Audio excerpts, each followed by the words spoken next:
kita bisa lihat bahwa sebagian ada yang sudah cukup promising, tapi ada juga yang masih banyak permasalahan. Ya, ada yang belum mencapai target. Nah, oleh karena itu, bagaimana sih sebetulnya sistem kesehatan di Indonesia ini diterapkan? Ya, itu tadi yang kita atur di Peraturan Presiden tahun 2012.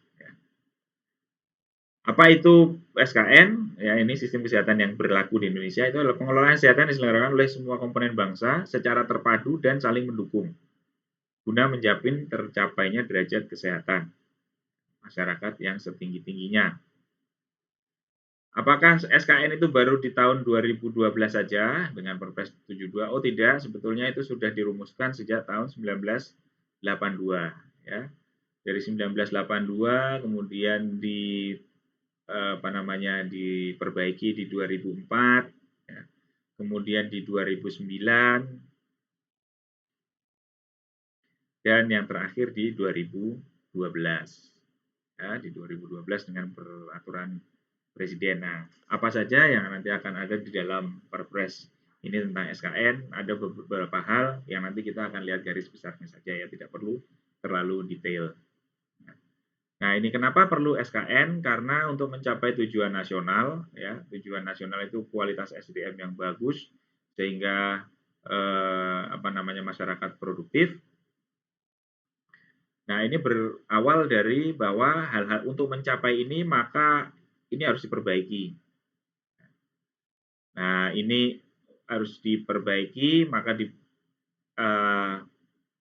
dibuatlah satu rencana pembangunan jangka panjang kesehatan, RPJPK ya, ada rencana pembangunan jangka panjang kesehatan dan SKN atau Sistem Kesehatan Nasional yang ini berdasarkan pada Pancasila dan Undang-Undang Dasar 45, kemudian penyusunannya arah dasar bentuk dan caranya itu disesuaikan dengan lingkungan strategis di Indonesia seperti apa, ideologi dan lain sebagainya.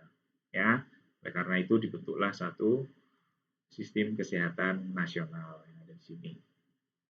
Nah, sistem kesehatan nasional ini mengatur 3 proses utama, mulai dari input, proses, dan output. Ya, inputnya ini yang diatur nanti ada sumber daya manusianya, kesehatan itu seperti apa, ya, yang diharapkan.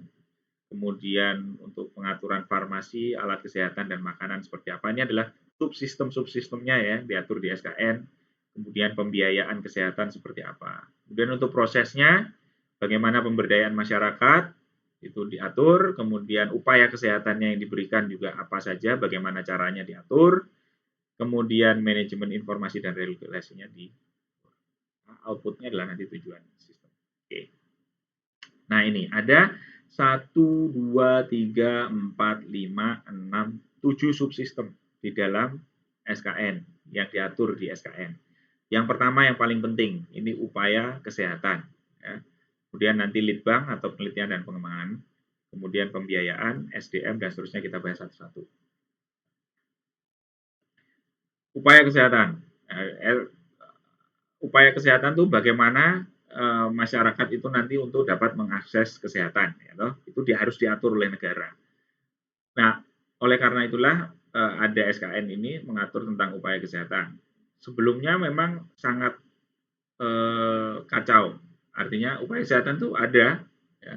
Tapi kalau kita lihat di gambar ini, kemana sebaiknya saya berobat kalau sakit, wah ini banyak sekali yang bisa kita akses. Seperti klinik Tongfang pun juga ada ya yang saya sampaikan.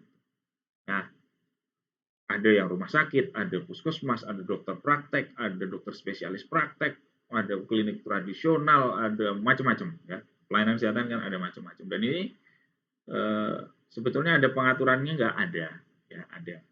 Nah, ini data di chatnya apa ya? Izin mematikan kamera, oke. Ada.